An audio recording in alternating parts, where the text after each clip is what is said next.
Today I'm going to talk about why keeping your Amazon KDP account safe should be your absolute priority. When you have spent hours and hours crafting your book, the last thing that you want to see is this. Or even worse, you've had your account deleted, closed, terminated, end of play. So let's imagine you've got a book on KDP. It's taken you a long time to create it. You've put your heart and your soul into it. You've put lots of effort, lots of time into it, and you've finally got it up there. Oh, that sense of achievement. Wonderful. And it's selling. It's bringing you in royalties every month. And then it stops. It grinds to a halt abruptly because you haven't played by the rules. So how can you avoid this happening? Well, first of all, stick to the rules. Amazon KDP have got very distinct rules. They're there in the terms and conditions, and you have signed these. Well, you've ticked the box. Don't think to yourself, I'm special, it's okay, I'll get away with it, I've sold loads of books. They'll make the exception for me, because they will not. And don't just read them when you tick that box right at the beginning of opening your KDP account. Keep reviewing them. Look at them quite regularly. Familiarise yourself with them. Next, don't do what somebody else is doing if they're breaking the rules, just because you think, well, they're getting away with it, then maybe I can too. They won't ultimately get away with it, I promise you. Amazon just haven't caught up with them yet. When they do, they will remove their listings and terminate their account. Don't risk it. If you have done something wrong and KDP come to you and ask for documentation perhaps, get onto it straight away. Treat it as a priority. Don't put it on the back burner. Next, only have one KDP account. In the terms and conditions, it says that every one person should have one account. Don't try to open extra accounts for any reason at all. Something that Amazon KDP are really hot on is trademarks and copyright. And if you want to find out more about trademarks and copyright, then watch this video of mine next. So let's talk about content.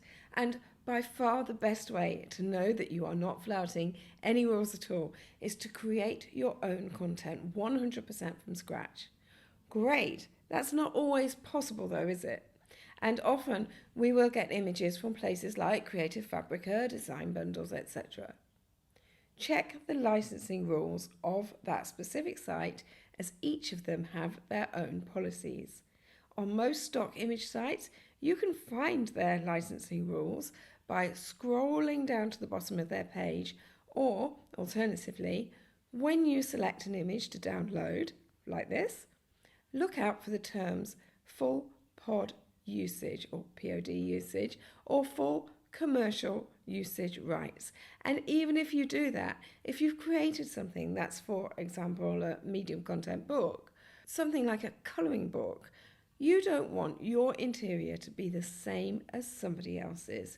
And remember, Amazon want the customers to have a good experience.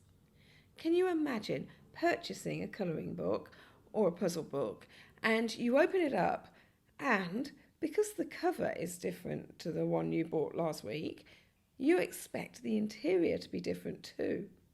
But it's exactly the same because both creators bought a ready-made template and didn't change it in any way. That is not a good experience. That is frustrating. And this is what Amazon wants to avoid.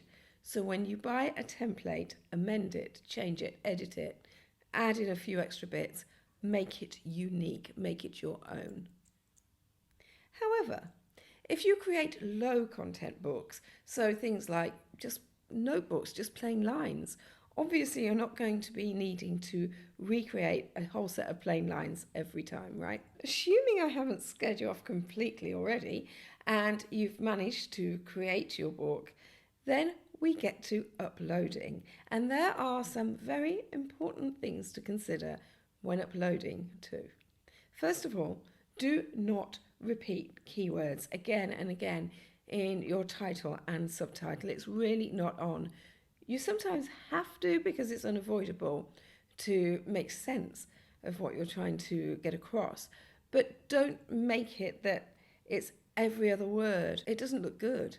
And while we're talking about keywords, don't try and stuff them into your author name. So Joe, POD Coach Wildsmith, for example, or even just POD Coach. People used to do this, and KDP got wise to it. Use a proper name, a proper first name and surname. It doesn't have to be your own. You can use pen names.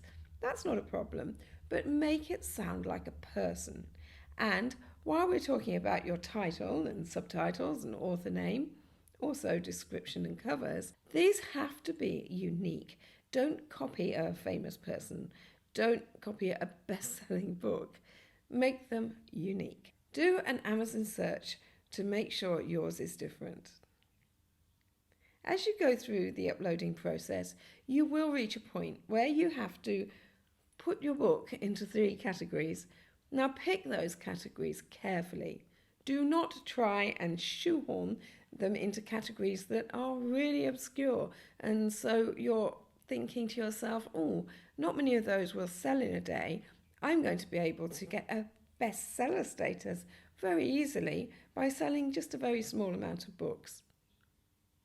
It's not worth doing that because KDP will know what you're up to and they frown upon it. Instead, use a tool like Publisher Rocket, and down below in the description you'll find my affiliate link. I adore Publisher Rocket. With that, you can find out the best categories, the most suitable ones for your book. It will also help you to find the keywords that are suitable for when you're filling in your keyword boxes during the upload procedure.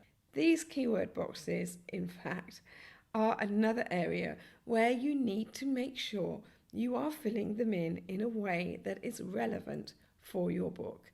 Avoid words that describe what the book is physically. So, for example, lined notebook, and focus on the content and the audience. And finally, if something has gone wrong and you get an email from Amazon KDP, read it. Or in fact, any email from KDP. It's very easy to dismiss them and just say, oh, whatever. But sometimes very important things are being said to you about the terms and conditions, updates, things like that. At the very least, glance over it to see if it's anything important that needs further investigation.